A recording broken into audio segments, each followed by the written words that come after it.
Okay, this question is from Upbeat22. Your question is, what's a good warm-up routine for my U12s? You said the one that you're doing, they don't seem to be fully engaged, fully present. Okay, U12s. You want to look up, right? You want to start with the fundamentals, and the way you warm up for training, right, for your team practices should mirror your warm up for your games. Right, it should be the same in theory. I don't know why you'd warm up any different. So you could shrink down your practice, right? The things I would practice for U12s, I guess I'd want to know what their skill level is like, but you could stick to the simple structure.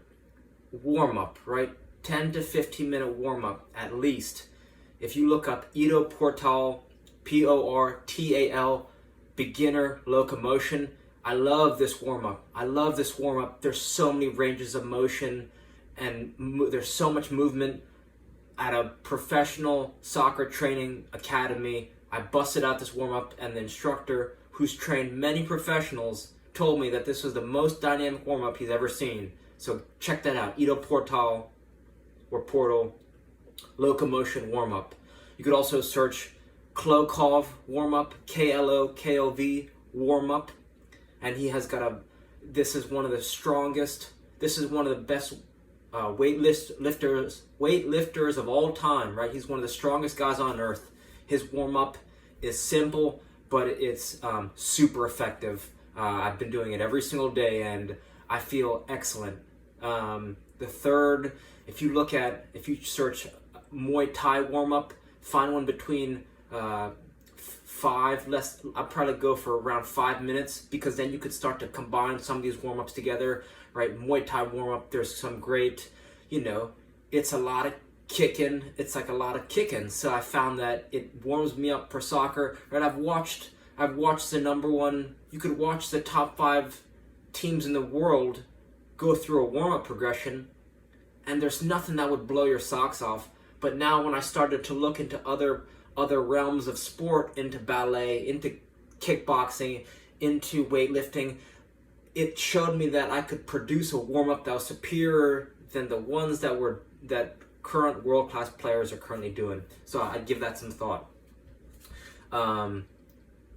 Just these warm-ups alone, I'll be surprised if you've heard of any single one of them, but they're going to get your players super present because they're fun, they're dynamic, they're not traditional knees up, butt kicks, whatever. I'm not saying those are bad, but I'm just saying if you check out these warm-ups, you're going to get their attention very quickly because they're mentally stimulating. So I think, you start to introduce them to practice. I mean, I recommend this to anyone looking to get someone, some college recruits are coming around, or some college coaches are around, and you bust this warm up in front of some college coaches. I think you're going to get their attention. That's a side note.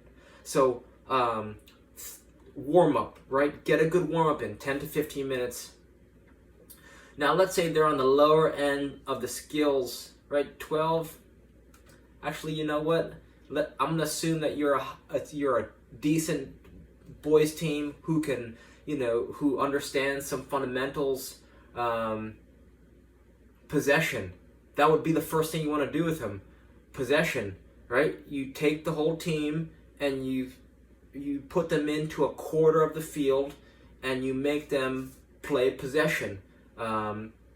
Two touch if they can handle that. First team to 5, best to 3, right? Five passes is a point. 5 passes is a point, and then the first team to 3 wins, or the first team to 5 wins, and then you could cut it down to 1 touch, and then 1 touch, see how they fare. 1 touch with 1 on takeover, so they steal it from the opposition. They get 1 touch, and then 1 more touch when they take it over. From there, you could go right into possession, then finishing on goal, right? Go through the line fast. Don't use a whistle. Right at the top of the key, laying it off, right? Hard driven ball on the ground to the side netting, right? Go through the whole team a couple times. Then you could take a few steps back, each player passes you the ball, you throw it over the head, then they're hitting volleys, right? Hitting volleys as fast as they can, go through the team maybe 2 or 3 times, and then you could do crossing and finishing, right? 4 lines total, two lines crossing, alternating, and then 2 lines in the middle. The lines in the middle are crisscrossing, so this line goes here, this line goes there, and they're finishing on goal. Then the other team goes, all lines are rotating, and right, there's no defenders. It's just purely crossing and finishing.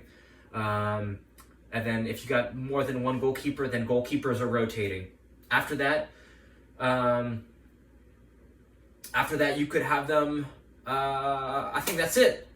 That's it. You just do right. Then they're into gameplay. Right. Warm up, possession, finishing on goal, crossing and finishing, and then they should be buzzing. So yeah, I think if you do that with routine with them, I think that would be badass. I think if I was a player, right, I learned this routine from, he's a former Gatorade Coach of the Year, Doug Nevins, and he did this routine, right, we did this every practice. At the time we were ranked number 1 in the country, U18 boys, PDA Cruyff, that was 2008, number 1 ranked in the country. So I hope this helps, and reach out with any questions. All right, thank you.